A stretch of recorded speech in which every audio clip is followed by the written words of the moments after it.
Look, Nigerians are tired of the APC. We know that. We have polled that. There is 91% disapproval of this administration across the country. 91% disapproval. It's the worst in Nigeria's history.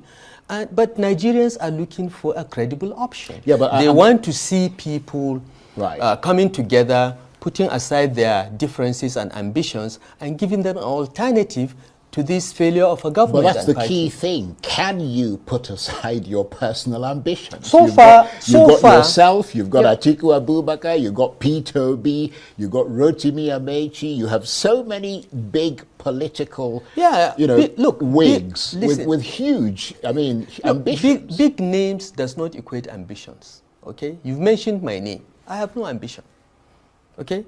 I just feel that having contributed to bringing about this tragedy to Nigeria by contributing to the emergence of Bola Tinubu as president, I should contribute in my last lap, okay? Because I'm 65, I should be retiring. In my last lap, let me You've got a long way to go. Let me contribute towards removing this evil that I believe will destroy Nigeria if left unchecked. Right, but I'll ask you a question that has been going around in media circles and which my colleagues on the morning show posed earlier today, and that is why it is that whenever a southerner is there, that's when this issue of coalition comes up. When President Jonathan was in office, that was when coalition came up with the APC, and now Tinubu is in office and it's come up again. What are your thoughts on that? I never thought about that. I don't care about that. The reason why the Jonathan coalition came up was as a result of two developments. First, the feeling that Jonathan was not governing the country very well, okay? Second, Jonathan made a commitment not to run in 2015. So he had problems even within his own party.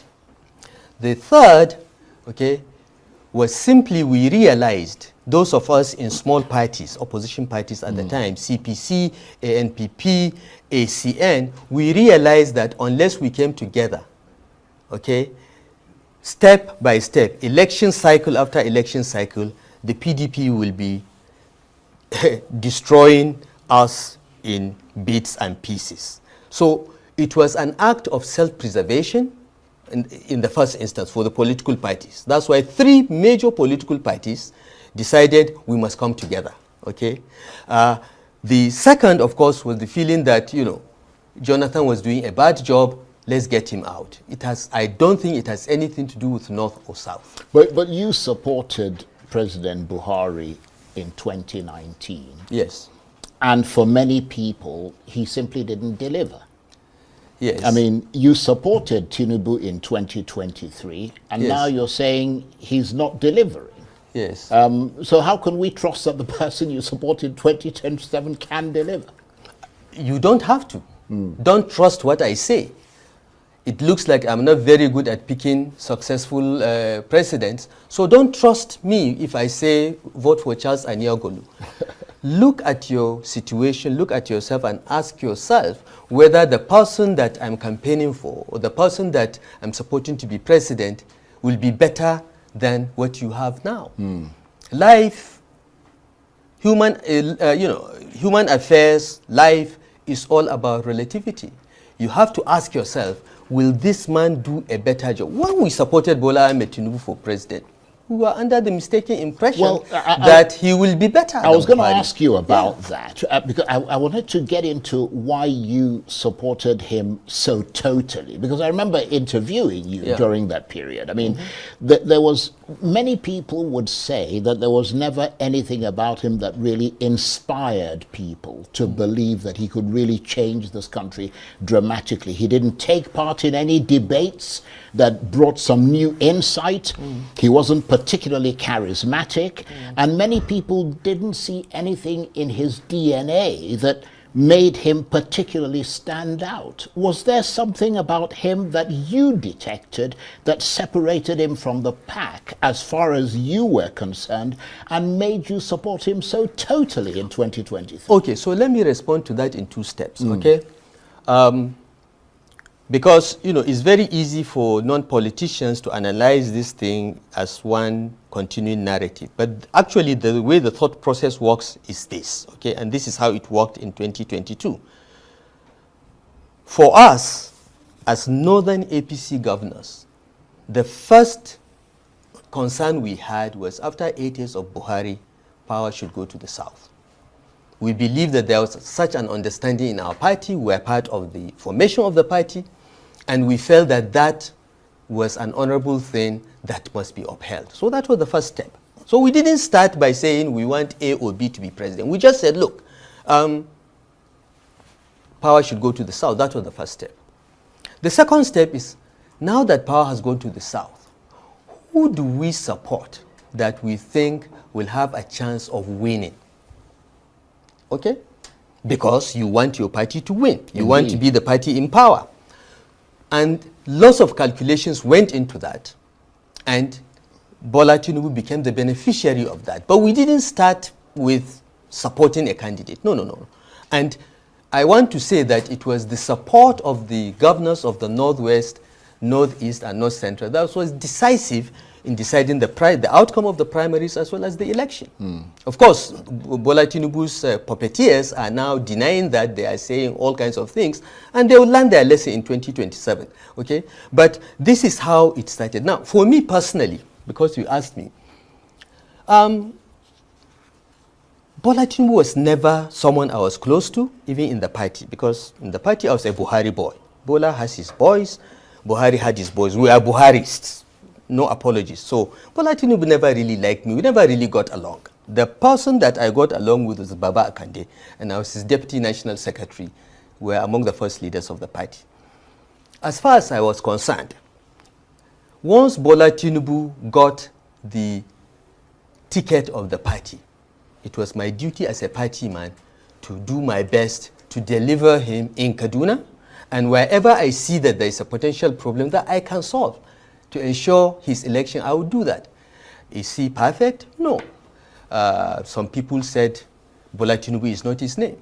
Nobody knows his birth date for sure. Nobody knows who his parents are for sure. There are all kinds of questions. And that didn't bother you at the time? It did bother me because I know my name, I know my parents, I know my birth date, I know I have classmates, okay, and there are no questions about whether I graduated from Ahmad Bello University or not, okay. All those questions were there about about Tinubu.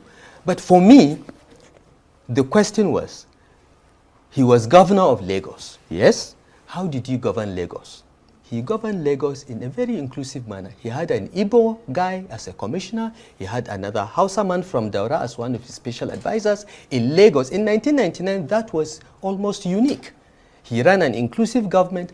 After winning the elections with the Agberos and all that, he went and got the Cardosos, Wale Eduns, Yemi Osinbanjos from the private sector to come and help him run the government. So he did a decent job in governing Lagos. That's the only thing we know about him as far as governing is concerned. You know, Charles, every saint has a past. Every sinner has a future, okay? The way I looked at it is, well, look, he did a decent job in Lagos. Lagos has improved. You can't deny that. He laid a foundation. Many people have issues about how he held on to Lagos and so on and so forth. But the place is improving. If he can do half of that on a pan-Nigeria level, this country will move forward. So I said, look, he's the candidate of the party. I will support him. I will do everything to ensure he wins. So that's my explanation. Right. Now, fast forward. And he's failed you. Fast forward. As you He said. has. Look, the one thing I was almost confident President Tinubu would do would be to have a competent team, solid people. Look at his cabinet. It's a joke. The largest cabinet in Nigeria's history, maybe there are 5 ministers that can be called ministers in the time I was minister, which was 20 years prior. Okay? Who is the Ngozi Okonjo-Iweala in that cabinet? Who is the Obi Ezekwesili? You know, there is just no quality. As I said, apart from about 5 you could ask the same question, who is the Nasir El-Rufai? Well, I don't know. I don't want to go to that level. Well, the reason I bring that up is that a lot of people will be saying that you're saying these things because you didn't make it into the cabinet when you expected to do so. And I'm wondering if that, what some interpreted as a slap in the face for you, is what is motivating you. And whether, let me just make this point, whether or not there could be, because I mean, he dropped you, which after all the effort you made on his behalf. And I'm wondering whether there could be an even bigger political price to pay for you for going for the president's political jugular this time. Because when you supported him, he cast you aside. And now this time you're opposing him. Could there be a bigger political price to pay for you? There may be. I don't care. That's me, okay? Now, let's go back to that. You know, Charles, anytime I wake up and I see the Tinubu government inflicting more pain on Nigerians and just bungling governance, the simplest things in governance that I knew when I was DG of BP, these guys can't even get it together. Whenever I see that, I thank God. Because I think God saved me. I'm a very lucky person. I think God saved me from the embarrassment of having to explain to be part of this disaster, okay? So I've never thought twice about it. I never sought to be minister. I was minister 20 years before. That's nothing. Tinubu begged me. And to your credit, you did a superb job as Minister of Abuja. Thank you very much. Everybody would agree to that. Thank you very much, okay? My record is there, all right? So Tinubu begged me publicly. The videos are there to serve in his cabinet. He requested me to change my personal life plans, okay? So those that I say is because he dropped me. How can I be unhappy about something that I never sought, it was actually an imposition on me. I had to change my plans. I had to put my PhD on hold. I had to do many things because of his request. So it has not happened. It has not happened. I'm grateful to God that it has not happened because I don't have to explain to Nigerians why electricity is this way, the economy is going this way, the exchange rate is going that way, and so on. I don't have to explain that. Right. I remember in 2023, yes, we have, when you were sitting where you're sitting now, and I interviewed you, and I quoted the polls to you that suggested that Mr. Tinubu was only marginally popular, and you disputed that. But in the end, he could only manage less than a third of the vote, or around a third, while the two leading opposition candidates got collectively 2/3 of the vote. True. Throughout the polling before the 2023 election, we knew that the election was going to be tight, very tight. But we were ahead. We knew we were going to be tight. We have done some polling. And I have mentioned some time ago that in many parts of the country, particularly in the southeast and the north, President Tinubu has 91% disapproval rating. Even in Lagos, he has 78% disapproval rating. Okay, in some states, and that's a scientific poll. It's a scientific poll, right. And in some states in the southwest, he's doing a bit better. Ondo, Ekiti. He's doing better than 78% disapproval rating, but there is nowhere he's doing better than 50%, even in the southwest. The guy is gone. He's performed miserably. The economy has tanked. The security architecture has failed. There are no clear trade, industrial, and investment policies. Everything is going wrong. They are raising lots of revenues, but we don't know where the revenues are going because there are no results. Well, they say they're giving a lot of that money to the states. And let's face it, development, you were a governor before. The states are responsible for development. They are not responsible for all development. Not all. States are responsible for education, healthcare, and so on. Key, but major infrastructure, electricity, our rail system, our aviation system, the telecom system, is all under exclusively federal so far. So yes, the states are getting more money in Naira terms, but my question is, where are the results? President Tinubu went to Kaduna last week to commission projects. 90% of all the projects he commissioned were the project that I did and took to 90% plus, okay? No new projects have been initiated and commissioned in 2 years by this administration, even though they have had much more money. So the question is, and I gave the example of Kaduna only because I'm from the state and I know it pretty well and I get a lot of data about what is going on there. But the story is the same in most states of Nigeria. Some governors are trying hard, but frankly, most of them are not doing much with those resources. And the federal oversight is very weak because the president wants all the governors to be in APC. But they would make the argument that he's only been in office for 2 years. Yeah. I mean, is it fair to assess him based on 2 years? Of course, it is fair to assess him. He has assessed others based on 1 year. He has assessed others in the past. You see, the beauty of the 21st century is there is an audit trail of what you have said or done. When Jonathan was president and Senator Bola Ahmed Tinubu tweets then, as far as security is concerned, the buck stops at the president's desk. You bring that out to him and show him when he tries to say, oh, you know, governor, go and fix your security problem. No, the governor cannot fix security problems because defense, police, security is exclusively federal. As governors, we were chief security officers only in name. Okay, so don't outsource security to the states. Fix it. Hire more boots on the ground. Equip them, retool them, and so on. And you know, Charles, for the last 12 months or up to 18 months, every month, 100 billion naira is deducted from the federation account and sent to the security agencies. Why is there no improvement? In 2024, over 2.2 million Nigerians were abducted. 615,000 were killed. Is Nigeria at war? These numbers are worse than the 8 years of Buhari. In 1 year. This is data from Nigerian Bureau of Statistics. So it's government data. I'm not quoting something out of the air. So for that 100 billion that goes out every month from federation account without appropriation by the National Assembly, by the way, without appropriation by the state assemblies, because part of the money belongs to the states. So each state assembly is supposed to appropriate that part. So the entire deduction and expenditure is unconstitutional. It's an impeachable offense, but it has been going on for more than 15 months from the last time I checked. So where has that 1.5 trillion gone?